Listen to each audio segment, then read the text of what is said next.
जागतिक हवामानात अत्यंत वेगाने आणि चिंताजनक बदल होत असल्याचं समोर आलं। अमेरिकेची अंतराळ संस्था नासाच्या सॅटेलाइट फोटोंनी दिलेल्या इशाऱ्यानुसार जगावर आता सुपर एल निनोचं महाभयंकर संकट घोंगावू लागलंय।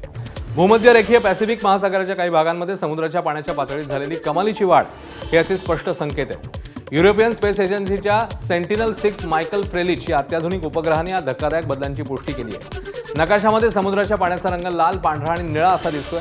लाल रंग हा समुद्राच्या पाण्याची पातळी सरासरीपेक्षा जास्त असल्याचं दर्शवतो। महासागराचं तापमान वाढल्यामुळे पाण्याचं आकारमान वाढतं आणि त्यामुळे समुद्राची पातळी वर सरकते। सुपर एल निनोमुळे मान्सूनचा पॅटर्न बिघडून दुष्काळ किंवा अपुऱ्या पावसाची परिस्थिती निर्माण होऊ शकते।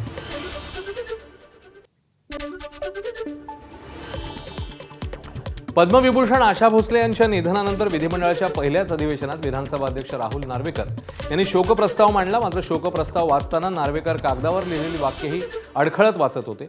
ते पाहून मनसे अध्यक्ष राज ठाकरेंनी सोशल मीडियावर एक पोस्ट शेअर केली आहे। आशाताई भोसलेंच्या निधनाचा शोकप्रस्ताव मांडताना विधानसभा अध्यक्ष राहुल नार्वेकर यांनी ज्या पद्धतीने मराठी भाषेची चिरफाड केली आणि कागदावर लिहून दिलेलं मराठी पण त्यांना वाचता येत नाहीये हे पाहून संताप आणि उद्वेग दोन्ही दाटून आला, असं राज ठाकरेंनी आपल्या पोस्टमध्ये म्हटलं। तर नार्वेकरांनी दीनानाथ मंगेशकरांचा उल्लेख दीनदयाळ मंगेशकर असा केला, यावरही राज ठाकरेंनी संताप व्यक्त केला।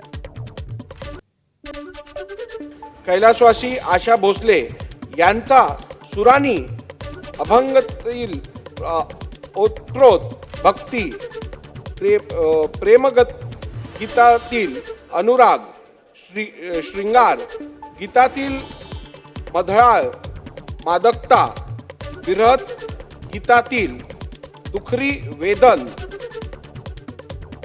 वेदना, उडत्या गाण्यातील खट्याळपणा आणि बिनधास्तपणा या समस्त भावना कोट्यावधी गान रसिकांच्या हृदयापर्यंत पोहोचविल्या। 1943 मध्ये माझं बाळ या चित्रपटातून दत्ता डावजेकर यांच्या संगीताने सुरू झालेल्या आशाताईंचा संगीत प्रवास तब्बल 12,000हून अधिक गाणी गाऊन थांबला।